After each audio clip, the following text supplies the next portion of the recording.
well from the Labour Party, and that's why it's consulting its members on changing its name. My favourite would be Jewish Voice for Liberty.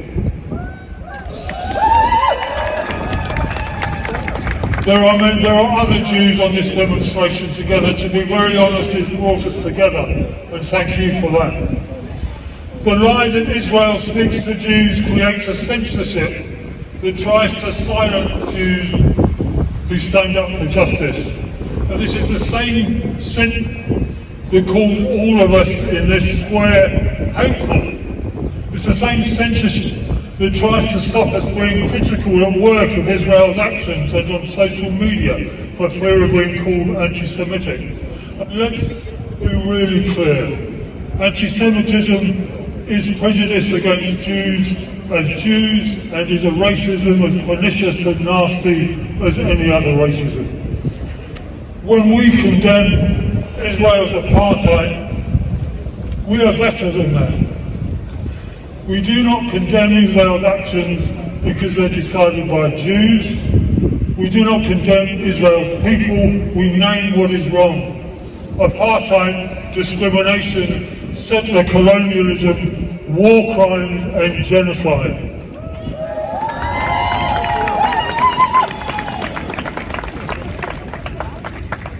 We understand that the memory of the Holocaust, of Nazi extermination camps, is quite recent. It's my parents' and my grandparents' generation, not long ago. And many Jews today have been brought up to believe that Israel was established as their safe home, even though other Jews knew that the safe place could not be built by intimidation and massacre of others. For many Jews brought up with the lying equation of Israel with all Jews, Israel's actions this winter are opening their eyes to that lie. This growing movement of Jews for a ceasefire and against apartheid and the occupation of Palestine is something that we're trying to nurture and which must contribute to the future. And maybe this is a moment then for all of us to reach out to those Jews distancing themselves from the Israeli state's actions. It's a moment in which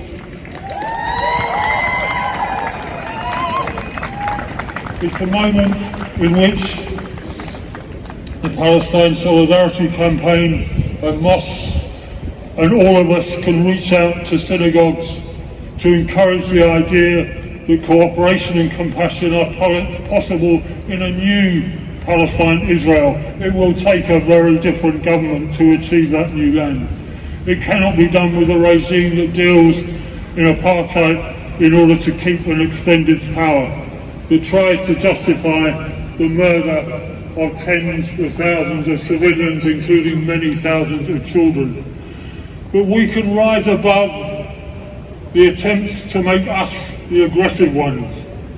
We stand with the Jewish traditions and heritage of truth, justice, education and being with the oppressed in the lands where we live. Israel does not act in the name of Jews, not in our name.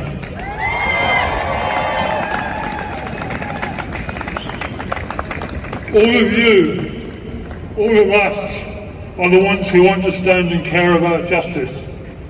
Not those in Parliament now, not those that approve licenses for arms to killing regimes, not the ministers who call our care for others hate marches. No, we can and must talk to others around us and bring them here too, for this is a place of care. This is a place of challenge to injustice, of challenge to complacency. Let's unite for justice, for the love which is the basis of our solidarity, to achieve justice in our country and in Palestine, Israel, for all who live in it. Free, free! Palestine! Free, free! Palestine! Thank you, Ludi. Give it up for my man, Ludi. Let's go. Still going, Ludi. Yeah, I think it's so important that we unite. So one time, everybody, the people united! Will never be defeated! The people united! Will never be defeated! The people united! Will never be defeated! The people united! Will never be defeated! Right, next, before I introduce the next speaker, I remember an incident when I was a child, about 8 years old. It was a horrific car accident. It was pretty traumatizing as a child, and still to this day I struggle to kind of get it in my mind, and it's affected me till this day. So I suppose what I'm trying to get at is the next speaker. She's a respected psychiatrist. She works at Leeds teaching hospitals. She works with children and with people that have been involved in war and that have suffered trauma.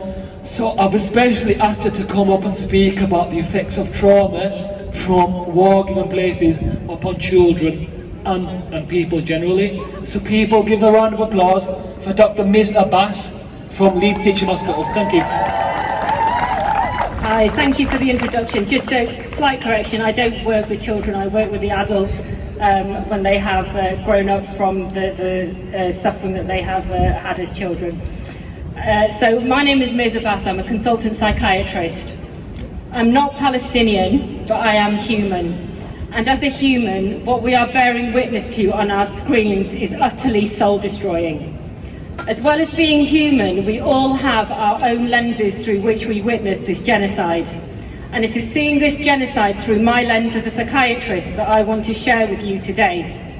The silent wounds and internal devastation that puts childhood on hold. There is a video on YouTube of a 9-year-old girl who was rescued from the rubble after her home was bombed. Weeping on the hospital floor after finding out that her brother and father had been killed, her message to the world was, "The dead are the lucky ones."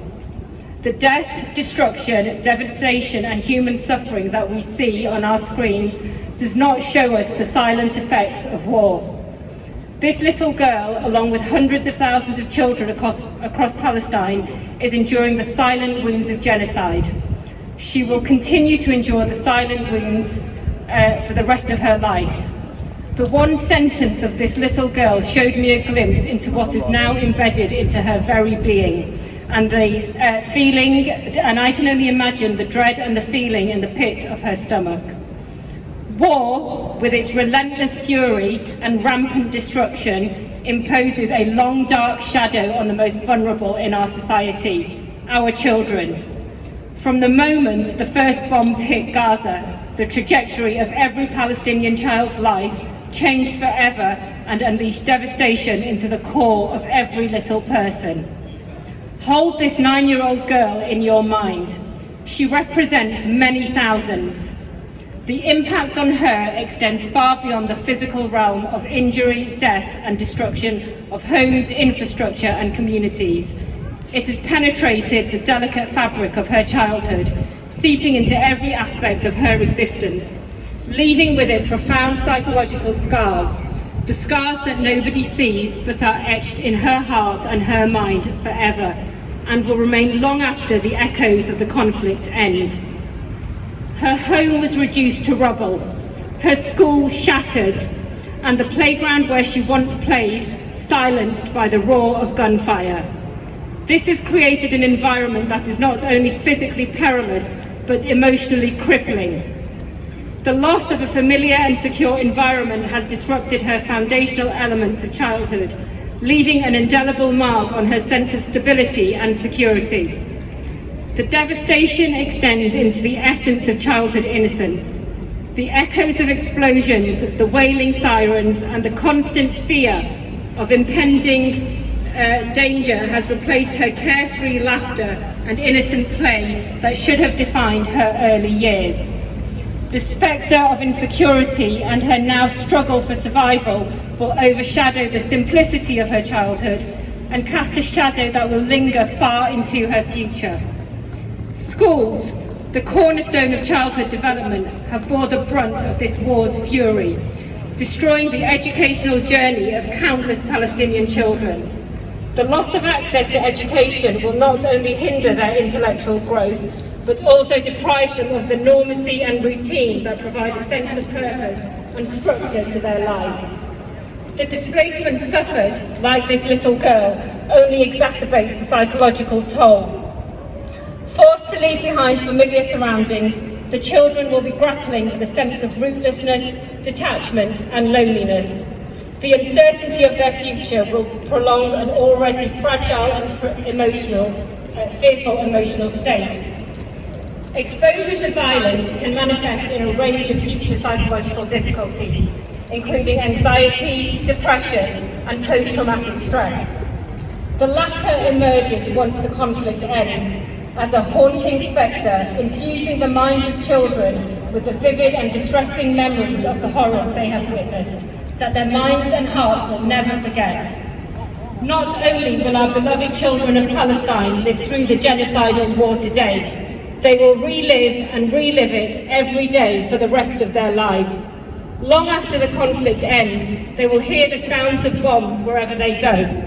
When a car door is shut, or someone drops something on the floor, or knocks on the door, they will hear the sounds of bombs and missiles that were launched upon them. Every time they close their eyes, they will see the dead, dismantled bodies of their loved ones. When they try to sleep, they will be awoken by the screams and pleas of their people in their nightmares. They will go about whatever future life they are left with, remembering the smell of burning flesh and the thick fog in which they were immersed. They will struggle to trust a world that watched their genocide, struggling to form emotional connections with a never-ending fear that those they care about may be taken away at any time. Like this little girl, the loss of loved ones will be a tragic inevitability for every Palestinian child, inflicting emotional wounds that will never heal. Grief will be their constant companion, following them around, shaping the emotional landscape of these young innocents. The void left by the absence of parents, siblings or friends will be a poignant reminder of what has been done to them, an everlasting despair. For this little girl, the brutal genocide has stolen much more than her family and her once beautiful landscape. It has shattered the remnants of a life that once held promise. It has left behind the ache of longing and the bitter taste of abandonment. Her laughter has faded into distant memories, with fears that she will never laugh again. The rhythmic heartbeat of a stable life has been replaced by the irregular pulse of anxiety, a constant reminder that safety has become nothing but an illusion. Sleep, which once held the vibrant imagination that fueled her dreams, have been replaced by nightmares of the brutality that she has witnessed. The destruction, devastation and psychological impact on the children of Palestine are profound, rendering scars that run very deep and go unnoticed. For those that survive, understand what their survival leaves. Open your eyes to the silent and invisible wounds that remain deep in their psyche for the rest of their lives. I feel overwhelmed with sadness. I have felt helpless. Hell on earth has been unleashed on Gaza. The children have suffered. They will sadly continue to suffer as the unseen scars of survival emerge. But we must not underestimate the true heroes. The unwavering faith and the strength of the Palestinian children, the Palestinian people, is a lesson for us all. I just want to finish very quickly by saying there's a beautiful song called Children of Gaza by Omar Issa. He's a YouTuber. And to reiterate the message of some of the lyrics in that song, children of Gaza, the Ummah is with you, the world is with you too. From the evil to the hate, from the lies they create, Palestine will be free! Free! Free! Free! Free! From the river to the sea! Thank you. Thank you, Dr. Abbas. Just time, a few more speakers. My voice is going, as you can tell. My next speaker is a sister called Yaz. Now, she's a fellow activist and she's my colleague on the Palestine Solidarity Campaign. This organisation has only taken off in recent weeks and invited me from the Leeds Pro-Palestinian to join it because it's going places with supporting the Palestinian cause. When I first got onto these protests, I was like a head of chicken, I didn't know where to go. But this organisation is structured, it's got a boycott group, it's got a social media group. If you've got ideas, I'm sure there's somebody out with a QR code A4 page somewhere. Just scan yourself onto there and please join us. Let's get together, let's organise, let's really make a change. So Yaz is a British Iraqi writer and activist. She's the former president of the Palestine Society at the London School of Economics. And like I said, she's going to be with the PhD as well. So everyone give up for Yaz.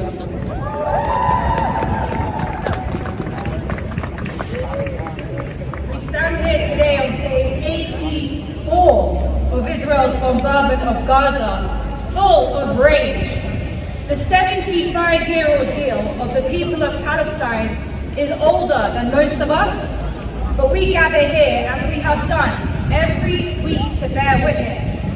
We stand here to raise Palestinian voices. We stand here to hold their pain and their hope. We stand here to challenge our so-called leaders and news anchors who have proven to be unashamedly complicit in Israel's genocidal campaign. We stand here to say, not in our name. My browsing friend Isra has been displaced 7 times in the past 12 weeks. She sent me this message yesterday.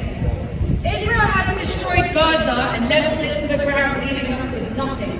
All our homes are destroyed, our schools, hospitals, shops, public offices, and entire neighborhoods are gone. I was 8 months pregnant during this brutal aggression and gave birth in the same week that the Israeli occupation targeted hospitals. It was the scariest experience of my life. Taking care of 2 little kids has been impossible. I don't wish this on any woman.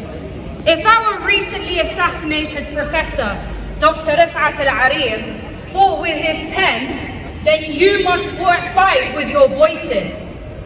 Meanwhile, a dear Palestinian brother and refugee from Gaza, who lives amongst us here in Leeds, recently told me his asylum request was rejected by the British Home Office, which has outrageously deemed Gaza safe enough for him to return. Shame! Shame! He says that sometimes he wishes he didn't come to the UK to subject himself to this humiliation, while his family back home suffer the unimaginable horrors of Israeli terror. What a ridiculous thing, he says, that we Palestinians must stand on the world's streets and stages just to say that we are people who bleed too. Shame! Now, I know your heart is burning with rage because mine is too, but let that flame be your hope, your guiding light. Let Palestine be your moral compass. Check in with your Palestinian friends. Hold their pain with them. Offer them space to feel seen, heard, held, loved. Show up at sit-ins, vigils, protests and pickets. Stay vocal on social media and share what the courageous people of Palestine are showing us with heavy hearts. Hold your ministers to account. Sign petitions and write letters to your local MP if they still haven't joined calls for a permanent ceasefire. Scrutinize every purchase you make. Join the BDS movement and boycott every brand that supports Israel. Shut down every weapons manufacturer in the UK that supplies Israel with the means to kill with impunity. As citizens of the UK, these are our duties. I say duty deliberately here because British politicians are actively aiding and abetting Israel's war crimes. Our elected representatives have the audacity to stand on the world stage, watch tens of thousands of Palestinians get slaughtered by the Israeli war machine, and insult our intelligence by claiming self-defense. Shame! Weapons assembled by employees and factories here in the UK are being sold and exported to Israel as we speak. Shame!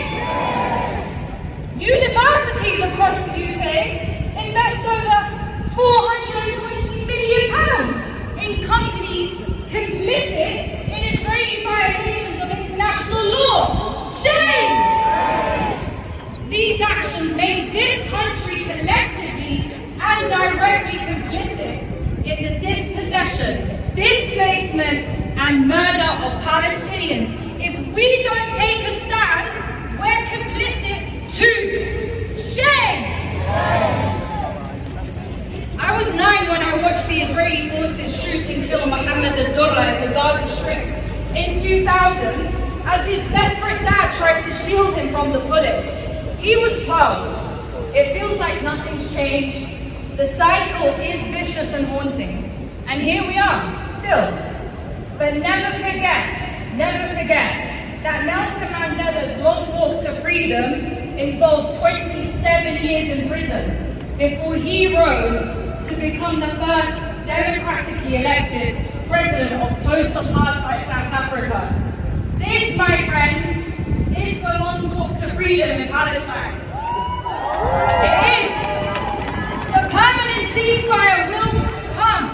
The Israeli occupation of Palestine will end, and its apartheid regime will fall. But we have work to do to ensure that the death of every Palestinian martyr since 1948 was not in vain. So join your local Palestine Solidarity campaign, get involved, keep showing up at these weekly demonstrations. We're going to be here every week. We will not stop until Palestine is free. And may we see that day in our lifetime. Free, free! Free, free! Free, free! God bless you all. Thank you. Everyone give it up one time for Yaz. She's on point with everything she says. If you really want to make change, join us, mobilise, boycott. There's only so much we can do as a people, so let's use our democratic rights and let's do what we can, because ultimately, what we're witnessing now is unprecedented. It really is. And if you want to be a part of the change, if you want to come down hard on the Israeli economy, please join us. Don't be by yourself. Be part of an organisation, and let's make ourselves ready. Thank you. So, give yourselves a round of applause. Next, we've got Sister Kamal. She has been a long-time activist. She's heavily involved in the boycotting, should I say, is that the right word, against Teledyne. Teledyne is an arms company in Shipley, and they are actively... Yeah, shut it down, exactly. This sister is involved heavily with that. So if you want to know more about this effort, please listen to her words and take it to heart, take the heat. Thank you.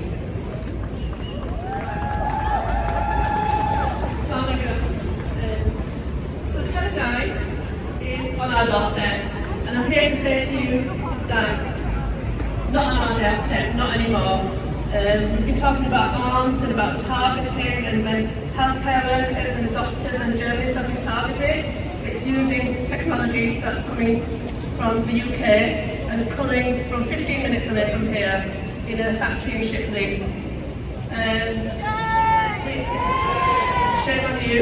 And we've had 2 demos. The first one we had about 30 people, the next one grew to 4 times that amount of people, and we want to grow it again. So on Thursday, we're going to be outside Teledyne at 8 o'clock in the morning, leafleting the workers, because as a community and as citizens we've been complicit, but we're not complicit anymore. We're not going to allow this, to continue on our doorstep. It's shocking that, this is happening, so Teledyne have been supplying armed drones to Israel since at least 1973. so it's been 50 years at least. It's a well-established, it has a well-established role as a facilitator of Israel's ethnic cleansing. Teletymes in the Tech Welsh factory produces crucial components for military radar systems, missile seeker heads, and military communications technologies. Any number which could compromise Teledyne's extensive exports to Israel. The factory specializes in circuit boards, computer technologies, including those integrated into military aircraft and military drones. So when we talk about the 400 doctors and medical personnel and the 100 plus journalists that are being targeted, they could be targeted using these technologies. Just last week, Montaz posted a video where a drone was directly above his house. So we can take direct action this week. We want everybody to turn up on Thursday. Please come and support and make it a mass demo and give a clear message to Teledyne that not on our doorstep, not anymore. You know, we want these companies to shut. We want McDonald's to close, we want Starbucks to close. We're not going to be complicit where we spend our time and money. No, we have to become ethical about this. We have to take action, and the action begins from here. We come from home, it starts in Shipley, Bradford, West Yorkshire. We are calling on the student unions, the students of Bradford and Leeds and West Yorkshire, and the proactive Palestinian groups, and also the trade unions to get involved. Thank you. Free, free Palestine! Free, free Palestine! Free, free Palestine! Teledyne, stop killing Palestine! Teledyne, stop killing Palestine!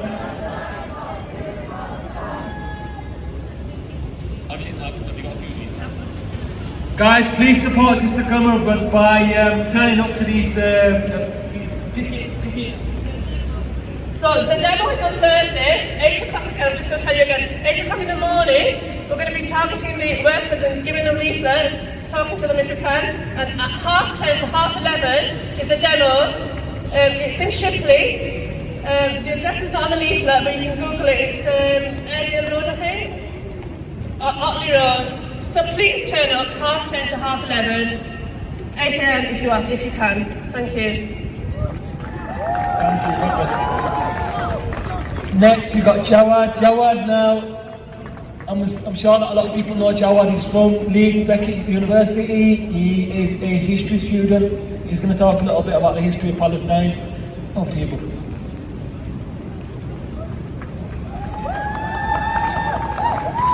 Assalamu alaikum everyone. I'm one of those critics. I'm not talking about history, but trying to about history, but more about the longevity of the cause and what we need to be doing. I've spoken here a few times now. I'm a student of Leeds Beckett and I'm studying history as well. And I'm with the Leeds Beckett Palestine Society, and we're relatively new. I do want to say I'm happy to see the fact that New Year's is just tomorrow, and it is cold. We still managed to come out with a great turnout, which I'm glad, and it will do the Palestinian people joy. But that joy will be short-lived. It is now the situation has become more worse than it ever has before. And even as I speak right now, a dozen Palestinians have already been killed. This entire demonstration, hundreds of Palestinians have probably already been killed. And that includes the ones in the West Bank. And Israel has begun increasing their tactics.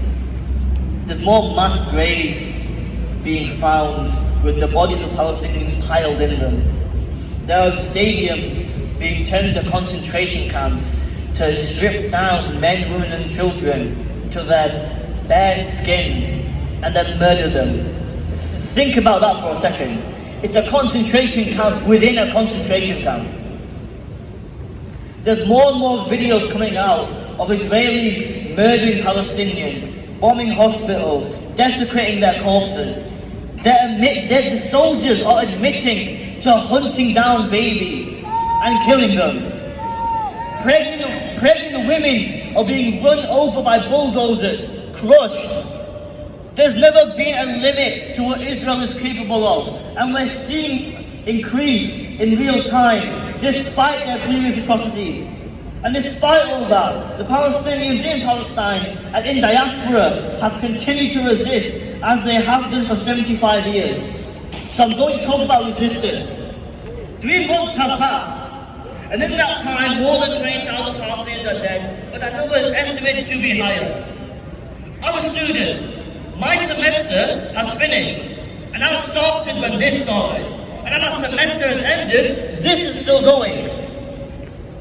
3 months have we come out here every week, nationally and internationally. We have marched and screamed on the top of our lungs in solidarity, but that's not going to be enough. The day you all chose solidarity was the day you became in this for the long run. You become dedicated to something that needs to be fulfilled as much as we possibly can. A ceasefire is one thing, but liberation is another. The future is unpredictable and it could take years and years for the results that we need. But if we don't stand united, we stand waiting to be defeated. We need to do more than attend the protests each week. A ceasefire will not be enough. And if you think it will be, you have to reevaluate everything you've seen for these past 3 months. The world is watching genocide happen and is doing nothing. The world has stood by and it's silent, but its people have not been silent. And if you think for a second that the world would watch and let it happen to you as well, you're right. Because if they can let one genocide happen, they'll let it happen to the rest of us. We're watching it as it happened in Palestine. We're watching it all across the world, China, Congo, everywhere. Genocides are happening across the world and the world continues to watch and let it happen. Africa still feels the shackles of colonialism. The Middle East is still ruined by the New Age empire of America.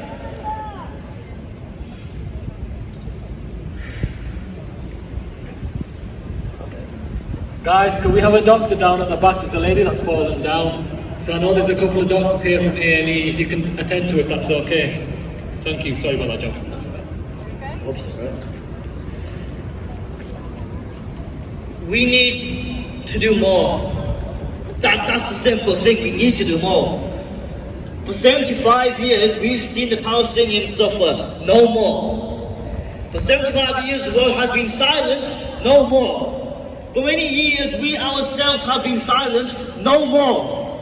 No more can we allow them to suffer any longer. We can't allow complacency. We cannot allow silence anymore. Because if we stay silent, and if we slow down, Palestine falls. And at this very moment, we are the last bastion to keep them from falling. For far too long, our governments, our institutions have been protecting Israel, supporting them. And we sat and watched the suffering being brought upon the Palestinians. For far too long, we've wondered what we can do. We cannot be consumed by our petty differences anymore. This will be difficult. It's not going to be easy. We will need to be in this for a long, long time. Like Yaz said, this is a long walk to freedom. We can't relax with our actions. Don't just attend protests. Attend vigils. Donate money. Create your own local events. Combat Zionism. Hold your friends and family accountable. What Palestine needs now is our effort and our unity. We are going against governments and organizations. We're fractured all around the world with small organizations. We are going against some of the biggest military occupiers in existence. But as I said, if the world can forget, we never will. But resistance and revolution is a chance that rarely appears. Think of where you want to stand on history, how much effort you want immortalized for what you have done. When they ask what Palestine means to us, we tell them everything. When they ask us how long we'll be here, we'll say we'll always be here. When they ask us what we will do for Palestine, tell them we'll do whatever it takes. And if they ask us to forget, tell them we'll never forget. We'll never forget the piles of dead bodies that were left in schools. We'll never forget those who were executed and gunned down. We won't forget the cries of children who yearn for their mothers. We won't forget the babies who were left to die without care. The men that were stripped and mutilated beforehand before they died. Not one detail will ever fade from our minds. And I will say this, especially to the younger generation, as in my generation, those of the next. This will go on for years if it has to. It's the future of the cause that we hold right now. And our efforts now determine the actions of tomorrow. It's young people who can pave the path for tomorrow's liberation from today's struggle. Like Angela Davis from the American rights civil movement in the 60s in America. Like Bernadette Devlin during the Irish Troubles. And now with people like Ahed Tamimi and journalists in Gaza like Bisan, Idiara, Plestia and Mutaz. And I'll near the end